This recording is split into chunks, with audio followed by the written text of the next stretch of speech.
up? I'm Mr. Honish and welcome to my flipped classroom. Today we continue our series on South America, but we will not be so obsessed with the green screen on this one. We're instead apparently going to be obsessed with this big green Brazil flag with a big hole in it. That's okay though, because this video will focus on the Atlantic region of South America, which is comprised of Brazil, Paraguay, Uruguay, and Argentina. And when we look at the physical geography of this region, we have to start with the largest river system in the entire world, the Amazon. Running from its source in the Andes Mountains of Peru, the Amazon River winds 4,000 miles through northern Brazil to the Atlantic Ocean, with hundreds of tributaries dumping water in it along the way. The Amazon River system carries more water than any other river system in the world. There's so much fresh water coursing through the Amazon that when it eventually does empty into the Atlantic, it has actually created an area of lower salt concentration that extends more than 100 miles beyond shore. Now, unlike the rugged high elevation terrain found in many areas of Caribbean and Pacific South America, most of Atlantic South America is full of plains and plateaus. The northern half of Brazil is dominated by the low, flat Amazon Basin. The Amazon Basin has a humid tropical climate that supports the world's largest rainforest. The Amazon rainforest has the greatest variety of plant and animal species in the world that thrive off the almost daily doses of rain here. The Amazon rainforest has an abundance of natural resources there, including food, lumber, medicines, and rubber.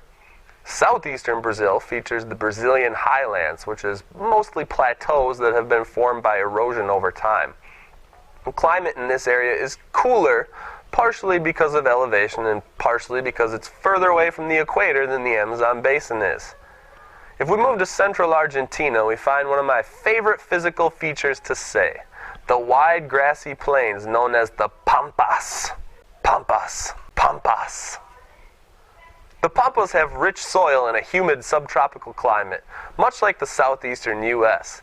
This makes it a very good area for farming compared to the rest of Atlantic South America.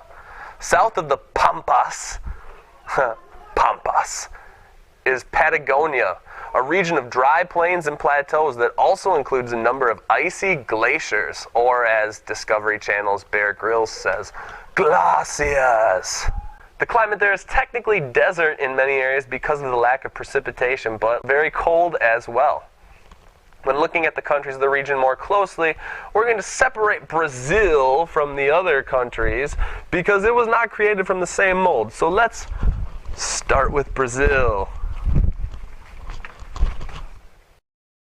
Native Brazilians have been hunting, fishing, and small-scale farming throughout the Amazon Basin for roughly 11,000 years or so, living purely off the land. Much like all the other countries we've been talking about recently, in the early 1500s, Europeans arrived and changed their lives forever. But surprisingly, it wasn't the Spanish for once. It was a completely different country. Their next-door neighbor, Portugal. Although the first settlers from Portugal did not force the natives to bring them imaginary gold with the punishment of death or for not meeting their quota, they did set up large-scale farms and sugar plantations and shipped in slaves from Africa to help run them. As the Portuguese moved inland in Brazil, they also introduced cattle ranching to the region. This was the first time the Amazon rainforest began experiencing any kind of deforestation, or the clearing of large areas of trees. By the early 1800s, Brazilians were ready for independence, but it went down in a very different way than all of their neighbors that fought for independence from Spain. Can I be independent? Okay. Really? Yep. Okay, fine. Once independent, not much changed for Brazil with its economy, perhaps exemplified best by the fact that it was the last country in the Americas to end slavery because they kept them there for the plantations. But even after the Portuguese left, it is still the most widely spoken language there. Fun fact for the day, Portuguese is also the most widely spoken language in all of South America, even though Spanish is spoken in basically every other country, just because Brazil's population is so large overall. Recently, deforestation has begun occurring on a large scale, mostly to clear land for cattle ranching and oil exploration. Deforestation may be necessary to support those industries, but it also threatens the very existence of all the other resources and puts the plant and animal life in danger. To fuel this development of the Amazon interior, the Brazilian government has pushed for the construction of large cities and migration to the interior. The capital city of Brasilia was basically built from nothing in the 1950s simply to attract more people to move to the interior. Brazil is rapidly growing their industry and manufacturing as well, and overall their economy has been one of the quickest growing in the world over the last couple decades. Now for a little bit of a magic trick. I will take one ordinary Brazil flag that is backwards. Flip that around, otherwise the trick doesn't work. We'll sing the magic song. Oh, oh, it's magic, you know. I don't know the rest of the words. And we're going to talk about an acronym called BRIC. BRIC was coined to refer to the most rapidly developing countries that appeared poised to emerge as dominant world superpowers in the 1990s and early 2000s. And the B in BRIC stands for Brazil. Now, this rapid economic growth was part of the reason Brazil won bids to host the FIFA World Cup in 2014 and the Summer Olympics in 2016. Not everyone in Brazil has benefited from their rapid economic growth, however, and wealth disparity here is among the largest gaps in the world. Brazil's modern industrial coastal cities feature high-rise apartments and business offices right next to the favelas, or huge slums. Now, when we look at the other countries, you would expect a large amount of Spanish influence, but you will find Portugal's influence outside of Brazil, especially in Uruguay. Uruguay was controlled by Portugal for a long while until it was given over to Spain in the 1770s, so there's actually a mix of culture there. Like most other countries, by the 1820s, Uruguay was ready for independence and left Spanish rule. But also, like most other countries at the time, life did not become perfect. A series of military governments has ruled Uruguay off and on at times, but actually the people here have a much larger respect for political freedom than most other South American countries have had through their history. Despite that respect for freedom, Uruguay's small size has often left it under the influence of larger neighbors like Brazil and Argentina, which is still the case today. Today, Uruguay is a largely urban country, yet its main economic success is agriculture, which they readily trade with their two largest trade partners, guess, Brazil and Argentina. Like Uruguay, Paraguay is also heavily influenced by its larger neighbors and has the distinction of being one of only two South American countries to be landlocked, or completely surrounded by land with no direct ocean access. Like many of its neighbors, Paraguay was also a Spanish colony until they declared independence in 1811. Like many of its neighbors, independence did not automatically mean stability, and Paraguay was often ruled by various military dictatorships, even into my lifetime, which was not that long ago. But since 1989, when I was 1 year old, Paraguay has practiced a democratic-style government, but much of its wealth is still controlled by the wealthiest few families and few companies, giving them a huge amount of influence over how Paraguay's government acts. Agriculture is Paraguay's main economic driver too, but there are hydroelectric dams popping up left and right on Paraguay's river systems. Paraguay is currently producing about 8 times more electricity than it consumes, according to CIA World Factbook, and that surplus electricity is in high demand in their largely populated neighbors. This is perhaps the easiest path to a growing economy and higher levels of development for Paraguay in the future. Now on to Argentina. It's the last country we'll look at in this region. I bet you can't guess what Argentina's early history was like. Give it a shot anyway. If you guessed that natives lived there first, then Spanish arrived looking for precious metals, enslaved the native populations to do so until the early 1800s when the people fought for their independence from Spain, only to find that life as an independent country is really difficult and fell under a long period of violence and instability, you are right!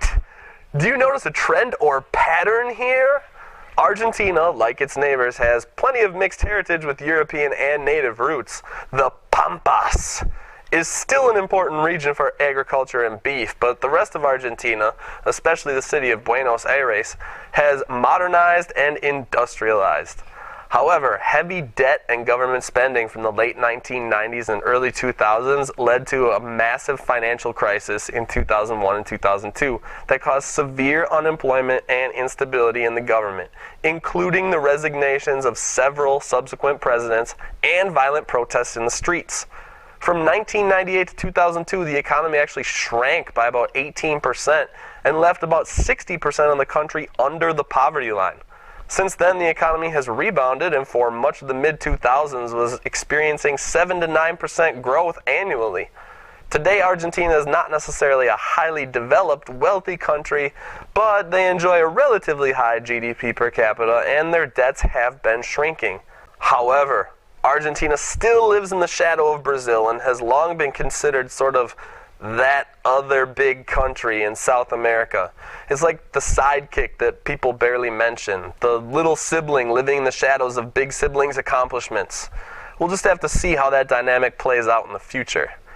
But for now, that wraps it up for Atlantic South America though, so go study, and until next time, bye-bye.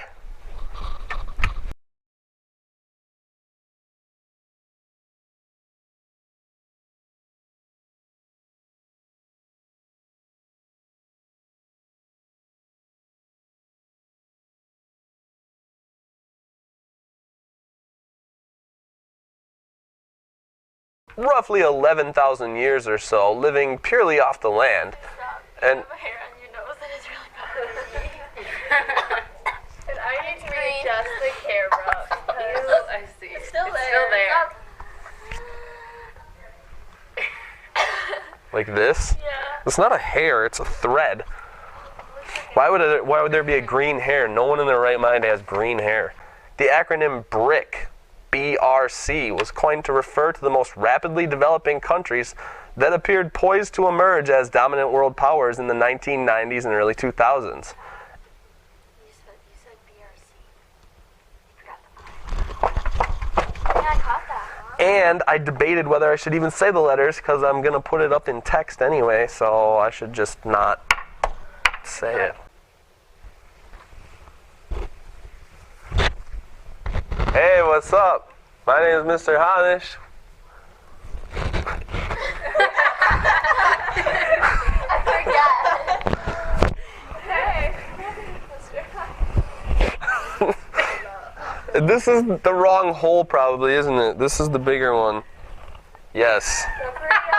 That was of Brazil, Paraguay, Uruguay, and Argentina. We call this region, I'm sorry, I need to get rid of this. We call this region, now you can see my cord. Dang it. How long does it take to find a mic? Why don't you come find it yourself? Never mind, you're doing great. I think I do. Are you filming, Lauren? Yes, I I am. know you are. I can tell by the look on your face. Oh no, I just ripped this again, I think. That was already no. a Oh second my rip. gosh. Where's really Miss Brusberg? We're tired. You look like a great big green burrito. Is that, did you film that? Okay, we need to clip out at least just that and put it at the end of this.